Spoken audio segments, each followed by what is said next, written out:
Hi, welcome to Fridays with Foster. I am your host, Foster McCarl. Today we are going simple. We're going back to the quintessential caffeinated drink, which is the cappuccino. So there are 2 shots of espresso with aerated milk on top. That's it. So here we go.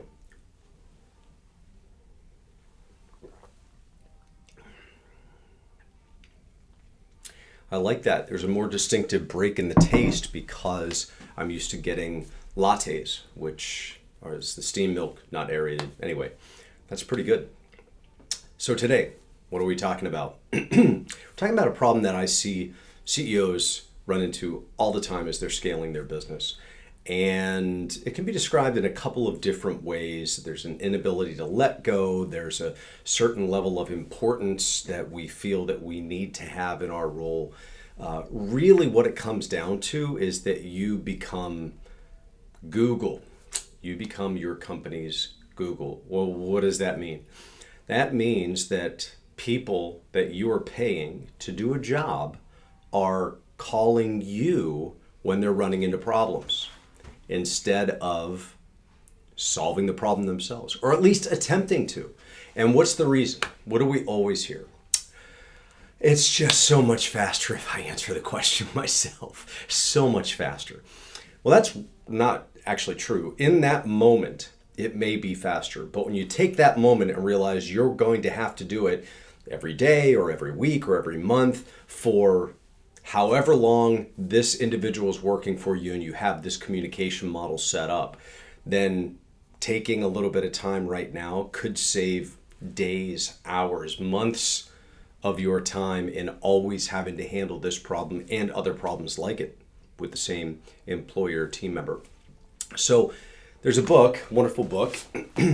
This is The 1 Minute Manager Meets the Monkey by Ken Blanchard. And essentially what they talk about here, sorry if I'm not holding it up, my marketing system will get very upset if I don't hold it up.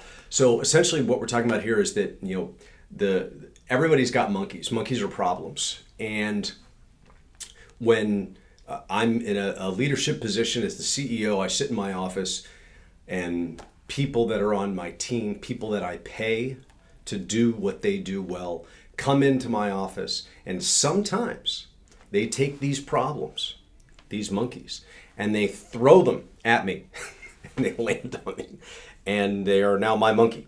Right? So Bob didn't call me, this didn't happen, that didn't happen, and then all of a sudden, I'm expected to fix it. Sometimes they come into my office bringing their own monkeys and not giving them to me, just holding on to their own monkeys, and I actively run up and grab the monkey and I take it. That's my monkey now, and I'm going to take care of this. Why? Because I know how to do this, because I've been doing this longer than you possibly, or I'm helping you. I'm taking this monkey because I'm helping you, right? That's not really how we can grow and scale a business, because I become a bottleneck. So then what ends up happening is, over the phone, people can also throw monkeys. Hey, so-and-so didn't send me an email. Can you check with them? Oh, I'll take care of that. Okay, great. So that means I've taken that monkey out of the phone. It's now my issue. And you know what else happens? The individuals that are working for us, they're not taught problem solving. They are not taught how to address issues, which is really what we want to teach them as a leader. We want to empower them, and we want to make them stronger and better at what they do. So here's a very, very simple way to make sure that your people are empowered. Here's what you have to do.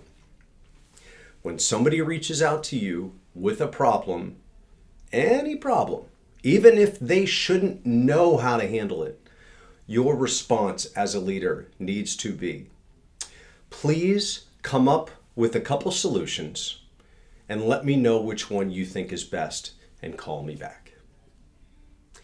And you have to do that every single time. Even though you know the answer. The answer is 6. That means every time they have this question, what's 3 plus 3? You're going to have to be the one to interject the answer, because that's how they problem solve. You are Google. You are where they come for the answers to be determined. So now they call back, they say, well, the answer's either 5 or 6. I think it's 6. Great. Now, if they say, I think it's 5, say, okay, well, walk me through it. Why exactly do you think it's 5? If you need to continue to question them to get them to understand things from your point of view, that's fine. The point is to get them to think. If they're engaging in something that is leaving an important party out, say, well, if we go this route, what do you think that's going to do to Jim's team? Well, I don't know. Well, maybe you should check with Jim. The idea is not to give them all the answers. The idea is to teach them to be autonomous and to be self-sufficient, to handle their own monkeys. When you take on other people's monkeys, it means that you can't take a break, because when they have a problem, you have a problem.